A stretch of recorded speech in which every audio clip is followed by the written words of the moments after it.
नमस्कार दोस्तों। आज के हम इस वीडियो में जानने वाले हैं संभल की जामा मस्जिद का इतिहास, उसका सच, आखिरकार क्या था उसका सच और क्या है उसका इतिहास। क्या वो सच में एक हिंदू मंदिर थी? आइए जानते हैं दोस्तों इस वीडियो में। टूटे प्लास्टर से झांकते हिंदू खंबे, जाली शिलालेख, 1879 की एएसआई रिपोर्ट में छिपा है संभल की जामा मस्जिद का सच। दोस्तों, संभल की जामा मस्जिद को लेकर एक बार फिर विवाद खड़ा हो गया है। हिंदू पक्ष का दावा है यह मस्जिद पहले हरिहर मंदिर हुआ करती थी, जिसे तोड़कर मस्जिद बनाई गई। इस दावे को मजबूती देने के लिए 1879 की एएसआई की एक रिपोर्ट का हवाला दिया जा रहा है। दोस्तों, वाराणसी की ज्ञानवापी मस्जिद और मथुरा की शाही ईदगाह मस्जिद को लेकर कोर्ट में मामला चल ही रहा है। इसी बीच संभल की जामा मस्जिद को लेकर एक और विवाद भड़क गया है। यहाँ सैकड़ों साल पुरानी जामा मस्जिद के मंदिर होने का दावा किया जा रहा है। जिले की सिविल कोर्ट के आदेश के बाद 19 नवंबर को संभल की इस मस्जिद का सर्वे भी किया गया है, जिसके बाद प्रदेश में सांप्रदायिक सियासत एक बार फिर गर्मा गई है। हिंदू पक्ष दावा कर रहा है कि जामा मस्जिद प्राचीन हरिहर मंदिर थी, जहां पर कलयुग में विष्णु के 10 अवतारों में एक कल्कि का अवतार होने वाला है। वहीं मुस्लिम पक्ष इस दावे को सिरे से खारिज कर रहा है। मुस्लिम पक्ष का कहना है कि मस्जिद में हिंदू मंदिर होने के कोई सबूत नहीं है। दोस्तों आइए जानते हैं इस वीडियो में जामा मस्जिद का इतिहास क्या है। संभल जिले में सदियों से खड़ी जामा मस्जिद को लेकर पहले भी कई बार दावा किया गया था हिंदू मंदिर है। हिंदू पक्ष का दावा है कि मुगल बादशाह बाबर ने इस मस्जिद को मंदिर तोड़कर बनवाया था। वहीं मुसलमान कहते हैं कि बाबर ने इस मस्जिद को बनवाया ही नहीं था, उसने इसका जीर्णोद्धार भले कराया था, लेकिन जामा मस्जिद मुगल काल में नहीं बनी थी।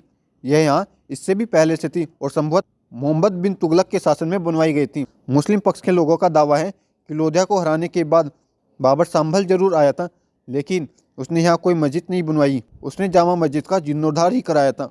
मस्जिद का वास्तु भी इस ओर इशारा करता है कि यह मुगल कालीन नहीं है। दोस्तों, वहीं हिंदू पक्ष इसके वास्तु को लेकर ही यही दावा कर रहा है कि मस्जिद को मंदिर तोड़कर बनवाया गया था। इसके सबूत के तौर पर एएसआई की पुरानी रिपोर्ट और बाबरनामा का जिक्र किया जा रहा है। एएसआई की रिपोर्ट 1874 से 1875 की है, जिसे 1879 में तैयार किया गया था। एएसआई के तत्कालीन अधिकारी SEL कार्ले ने इस सर्वे को लीड किया था। इस रिपोर्ट से हिंदू पक्ष के मस्जिद की जगह पर मंदिर के दावे को काफ़ी सपोर्ट मिलता है। दोस्तों देखते हैं आखिर क्या कहती है रिपोर्ट। सर्वे की रिपोर्ट कहती है संभल में एक इमारत जामा मस्जिद है, जिसके बारे में हिंदू दावा करते हैं कि यह मूल रूप से हरिहर मंदिर था। इसमें 20 वर्ग फीट केंद्रीय गुदुमदाकार कक्ष हैं। असमान लंबाई के 2 विग हैं, जो उत्तर की ओर 50 फीट 6 इंच है, जबकि दक्षिणी विग केवल 38 फीट 1 इंच है। प्रत्येक विग के सामने 3 मेहराबदार द्वार हैं, जो सभी अलग अलग चौड़ाई के हैं।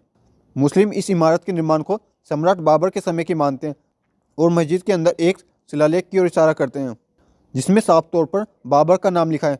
लेकिन हिंदू दावा करता है कि यह एक जालसाजी है और इसकी तारीख काफ़ी बाद की है। हिंदू दावा करते हैं इस स्लैब पर या इसके पीछे मंदिर से संबंधित मूल हिंदू शिलालेख है। दोस्तों, मुस्लिमों ने भी कबूला। रिपोर्ट में आगे लिखा है संभल के कई मुसलमानों ने मेरे सामने कबूल कि बाबर के नाम वाला शिलालेख जाली है और मुसलमानों को इमारत पर गदर के समय या थोड़ा पहले लगभग 25 साल पहले ही कब्जा मिला था। उन्होंने इमारत पर बलपूर्वक कब्जा किया था और तब जिले के जज के सामने इस मामले पर एक मुकदमा चला था और मुसलमानों ने मुख्य रूप से जाली शिलालेख और मुसलमानों के एक साथ मिलकर अल्पसंख्यक हिंदुओं के खिलाफ झूठी गवाही देने के जरिए मुकदमा जीता था। रिपोर्ट में आगे लिखा है दोस्तों, संभल के हरि मंदिर में बाबर के जाली शिलालेख में यह देखा जा सकता है कि बाबर का नाम गलत दिया गया है। शिलालेख में मैंने इस प्रकार पढ़ा शाहजहाँ फुलहमद बाबर, लेकिन इस बादशाह का असली नाम शाहजहीर उद्दीन मोहम्मद बाबर था। इस इमारत का 3 गुदम शायद अपनी तरह का अनूठा है। रिपोर्ट में इसे पृथ्वीराज चौहान से भी संबंधित बताया गया है। दोस्तों, अब देखते हैं हिंदू मंदिर का दावा कैसे किया जा रहा है। रिपोर्ट में दावा किया गया है कि सेंट्रल स्क्वायर शैली के हिंदू मंदिर की दीवारें पत्थर से ढकी बड़ी ईंटों से बनी हुई प्रतीत होती हैं, लेकिन मुसलमानों ने दीवारों पर जो प्लास्टर लगाया है उससे छिप जाता है कि वे किस सामग्री से बनी है। और मैं केवल इतना कह सकता हूँ, कई स्थानों पर जहाँ प्लास्टर टूटा हुआ था, जांच करने में मैंने पाया कि कुछ स्थानों पर पत्थर दिख रहे थे।